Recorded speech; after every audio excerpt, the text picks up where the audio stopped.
All right, how's everybody doing tonight? This is going to be my attempt at preparing carnivore buns. This is a steak and butter gal recipe, which I saw through Carnivore Ray, so I want to credit both of them before I even get started. It looks good, and yeah, I'm going to show you how I do it as somebody who has no professional training and definitely doesn't really know how to cook. So let's get started. So we need 6 eggs, and hopefully I can avoid getting any shells in there, little pieces. Again, I'm not a professionally trained chef, so I just kind of do it and hope it works out. The recipe calls for, yep, see, look, I got one right there. Let's see if I can get it out. I'll do the pinch technique, see if that works. All right, I got it. We're safe. And then recipe calls for the eggs to be whisked. So there we go. Whisk, whisk, whisk. Whisk, whisk, whisk. By the way, also, I am doing double of what the normal recipe calls for. So 1 tablespoon. 1 tablespoon. But we're doing 2 tablespoons of baking powder. Well, let's make sure we get this thing measured off properly. All right, there's 1. And here is 2. That is the only thing that I need that for. I may as well wash them both. We are now done with the, get her mixed up nice. Trying to smooth it out as much as possible. Also, let's see, on this recipe, it does call for you to slowly add in the heavy cream powder and mix so as to keep it from binding up too fast. So that's what we will be doing. I'm going to probably do this. Let's see if I can find a proper size scoop. I'm probably going to do this about half a cup at a time. Yep, we're going to do this about half a cup at a time. So, and I need 3 cups. So, all right, so that is, all right, that's a little more than half a cup. So let's remember that. A little bit more than half a cup. You got to probably break up these little balls and whatnot. But you want to keep it from sticking to the sides as much as you can. Just keep mixing it. Try to get it solid, not solid. Try to get it smooth, consistent. Also, we'll see if this is a good heavy cream powder to even do this with. This is a new thing that I'm trying. All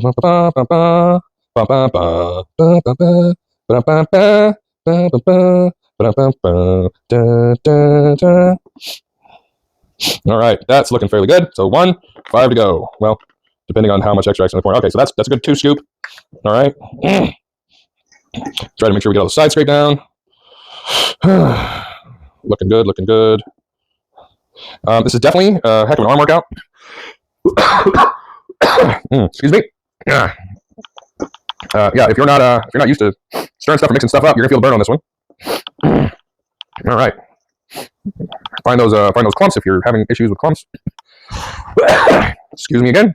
Make sure you get this all mixed up together. And again, remember, we are only 2 scoops in at this point. Or yeah, two half cup fulls.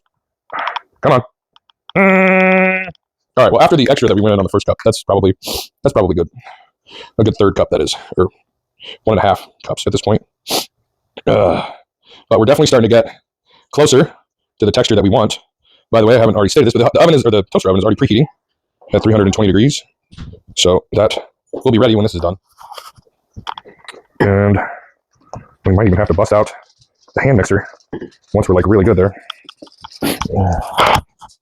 Hold on, readjusting the microphone here. There we go. All right, let's get another. Yep, that's a little bit more than 4. So we're about 2/3 of the way there now. And oh, we're starting to get some shaggy dough. That's a good sign.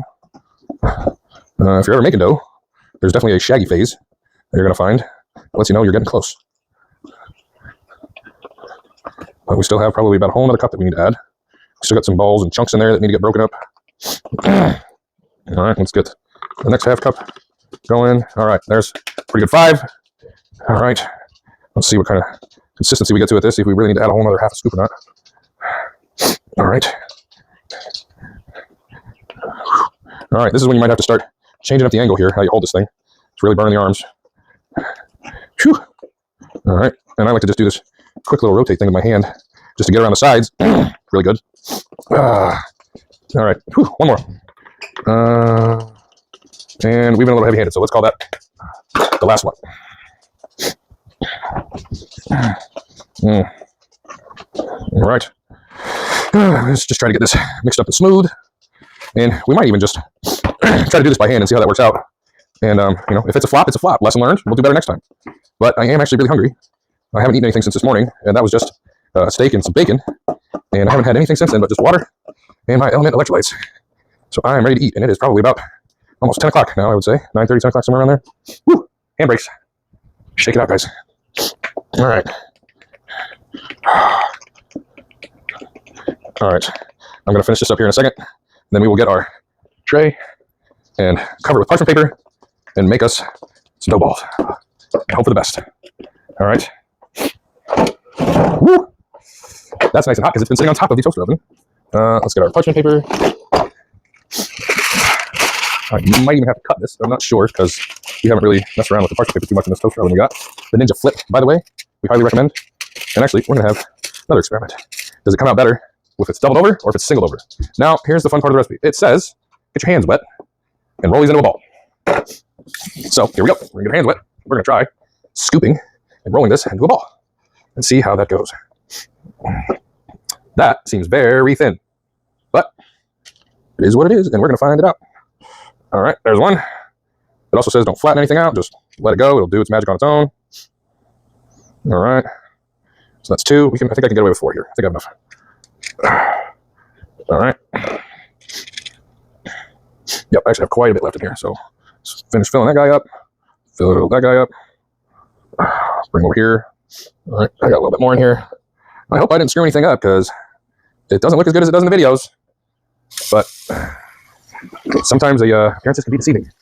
All right, so we're going to throw these guys into the air fryer now and see how this goes. I'm going to get my hands dried here. All right, and let's take a look. All right, guys, we are going over here to the air fryer. It is 12 minutes right now. Going in, and recipe calls for every 6 minutes, or sorry, 6 minutes, flip it, 6 minutes, you're done. So we'll be back here in a minute. All right, guys, well, while that's cooking, I forgot I got to cook some burgers too. So I'm going to get that going, and I'm going to do what I've heard so many times before, where they say, start off with a cold stainless steel pan, and slowly warm it up, heat it up, whatever you want to call that, and we're going to see if I know what I'm talking about, or if I just keep hearing all kinds of nonsense. So we'll be back. All right, guys, so we just attempted to flip them. Now, the recipe says you don't actually have to. It just recommends it. So did not feel confident in flipping them, so we will not be flipping them. We're going to let it run 12 minutes one side and hope for the best. And they already look like some really fat guys, so maybe I should have stuck with the original recipe. All right, guys, we are getting ready to come out. I am very anxious to see how this looks. Time is up. That was actually probably about 12 and a half minutes, which I'm not mad at because I think I screwed up. So we might have needed a longer cook. These are going to sit here and cool off for a bit while we are continuing to work on the burgers. And then pretty much by the time the burgers are done, I'll come back over here and we'll see if these guys work and if I can cut them. They're definitely very light and airy, so we'll see how this goes. All right, guys, so here is ultimately the kind of end result here. I wanted to give these a try. It has very much like a kind of like a biscuit consistency. I feel like they probably need to be worked a little more, but considering that this is 100% carnivore at this point, I'm not mad at it. And even though it might not be the best hamburger bun, I think this would be great for a breakfast sandwich with some sausage, egg, cheese, bacon, whatever. I think it'd be killer. All right, guys, so I went ahead and I sliced them open. I just wanted to see for my own what these look like, and do I think that this is going to work? I do think that this is going to work. It's not going to be the most well held together burger I've ever had, but yeah, I think this is going to work. I'm also taking a hint from Carnivore Ray, who I said that's who I actually saw preparing this before, and he used boars and cheese. Now, I did not plan ahead to let this stuff soften. Probably should have. So it's going to be kind of some crumbly boars and cheese on here. That's fine. I have a little bit of experience with boars and cheese, not much, so I'm not going to go too crazy with it. Plus, I do already have cheese on both of my burgers that I'm intending to make, and this is not going well. So again, guys, remember, I'm not a pro. I don't know what I'm doing. I'm seeing recipes that other people have made online who some are, I would say, pros and some are not, but everybody's got their own skills, and cooking's not one of mine. So don't feel ashamed to try something new. It's okay if it's not perfect. It's okay if you screw it up. And here we go. We've got a, see, can't even get it on the burger right. This is, if you're familiar with that new Sargento cheese, this is one of those. And then this guy here, we're running with some thin provolone. So again, both of these will have their own cheese. I'm sure my wife is going to love how nasty this pan looks. Have to deal with that in the morning. Awesome. That's fantastic. Also, we have a little bit of leftover bacon for breakfast this morning, so we're going to get some bacon on there too. And I do have one super controversial thing. Actually, I guess a couple of super controversial things that y'all can yell at me in the comments if you want to, but being carnivore doesn't mean you're not allowed to ever have anything. Ever. That's not carnivore. It depends on what your journey is and why you're doing it. Mine is primarily for general health and well-being. I know that I function pretty well with, sorry, brain fart. I function pretty well with a vast majority carnivore diet. I do not need to be perfect. I can branch out and do a little bit. I do have some autoimmune conditions that I've dealt with in the past, most of which seem to be pretty well under control. I haven't been medicated for any of them in a very long time. So this is provolone. This, excuse the voice crack, is cheddar. Let's get a better list up there. All right, so that is what I've created, an unprofessional chef who is nowhere near being able to even make any money off of doing this. I'm doing this because it's fun. I enjoy it. I'm generally an introverted type of person, so to put myself out there like this is very unusual for me. But I'm having a really good time. I really like this. I hope you guys are enjoying this as well. And if not learning something from me, maybe learning that there's someone out there that you can learn from, because I'm trying to do what they're doing and I'm doing all right. So let's take a bite.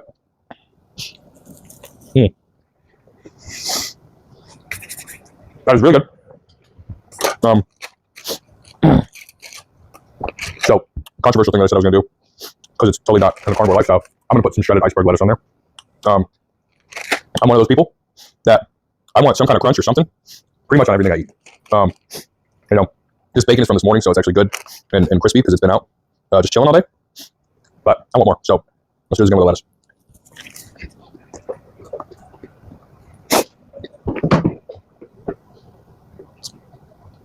Okay, so it's kind of like trying to eat a hamburger with a pancake on the top and the bottom. Now, again, I think I screwed up the recipe. I think I rushed it. I don't think I mixed it up enough. But that's freaking amazing. I've been eating a lot of steaks, eggs, bacon. One of my go-to meals is a bowl of just ground beef, eggs, bacon in one bowl. And when I'm trying to be really clean and strict during the week, that's what I do. It's easy to get through it. When I'm miserable having to work all week long, I'm not concerned with like, I want something that tastes good. No, I'm just trying to get through the day. This is phenomenal. If I did this every day, I wouldn't just be miserable just trying to get through the day. This is great. It's not the best burger I've ever had, but it's the best burger I've ever cooked. I can tell you that much. So, guys, remember, check it out. This is a steak and butter gal recipe. Again, I got it from watching Carnivore Ray. Check both of those guys out. They put out a lot of good content. And you can learn how to cook if you don't know how. And if you do know how, you might even have already known how to do this without seeing any of their videos, but check them out anyways. And yeah, thank you guys for sticking with me. Hopefully I'm able to get this video in a short version that everybody can tolerate. And yeah, I'll see you guys next time. I think we're gonna call this Cooking with Daddy. I like cooking with Daddy. So you guys have I hope you enjoy your holidays. I hope you enjoy your New Year's coming up. And yeah, don't forget. Who's your daddy?